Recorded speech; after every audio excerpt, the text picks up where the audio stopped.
Hello, summer is just around the corner, and while many of us, me included, herald it as a wonderful time of adventure and exploration and deepening friendships, it isn't always like that. So how do we set our kids up for success so they can make the most of summer and not succumb to what is known as reverse SAD or seasonal affective disorder? More and more people have been noticing that they're feeling glum. It's usually a moment that there's something that they feel in the wintertime when it's raining a lot and it's really gray outside.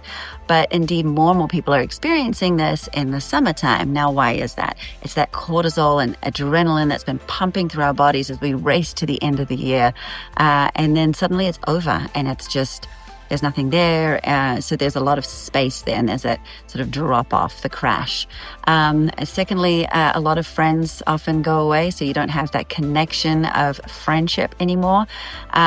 Maybe there's a lack of routine around you. And of course, the heat doesn't help. So the heat has been shown to disrupt your neurotransmitters and also your sleep patterns, which can lead to moodiness, irritability, and so on and so forth. So here are 5 things that we can do to help our kids set them up for success so they can make the most of summertime. First and foremost, we can optimize their physical environments. What do I mean by that? Well, having the right amounts of sleep, the best nutrition, and staying hydrated and staying cool. So those are the things that physically we're going to need in order to have emotional regulation.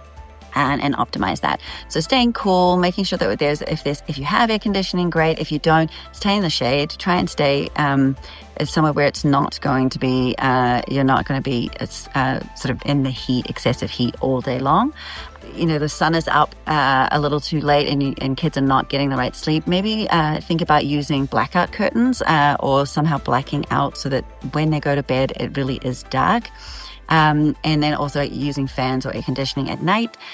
You can also make sure that your kids are getting the right hydration and nutrition. Often we don't feel like eating very much. So making sure that we're powering our bodies in the right way so that we're getting the right nutrition, healthy nutrition, and also the right amounts of hydration and also movement. And so those are the sort of the balancing all of those things. The second thing that we can do for our kids is to create a predictable routine for them, allowing obviously for flexibility. But kids like to be able to predict what's happening next and what to expect. That might include predictable bedtimes or predictable wake-up times or meal times, having screen-free meal times. There's some kind of a routine that they should be aware of. You can still make time for, allocate time, so to speak, for sort of unstructured play. That's also really, really important, and it's a wonderful time in the summer to do that. But balancing that structured time with unstructured time. The third thing we can do is managing expectations about what summer means. So it doesn't have to be the best summer ever, and every day doesn't have to be the best day ever. Instead, encourage your kids to sort of have excitement for the journey and not just the outcome. What do I mean by that? I mean, if I'm thinking, I'm so excited because I'm going to go to this place. It's going to be the best event ever. And all my friends are going to love me and everything's going to go great. And then one of those things doesn't happen or everything kind of falls apart. Then you won't notice all the wonderful things along the way that did happen because you were blind to it. You were just focused on the end result, the outcome. So really thinking about what the expectations should be, what are healthy expectations. Obviously, perfection is not attainable, so try and discourage any kind of a perfect day. It doesn't have to be the best day all the time. The fourth thing we can do is to be really intentional about planning. What do I mean by that? I mean, sitting down with our kids and saying, well, what do you want to do this summer? And how are we going to set some goals around that? And how are we going to be intentional with our time? Making sure that we encourage connection along the way. So if it's shared experiences, even just in your neighborhood and discovering new things, or if it means a little trip away, a road trip, or travel elsewhere, or if it means starting something new with your friends, whatever it is. But letting them in on that goal setting and being really intentional about how you want to spend that time.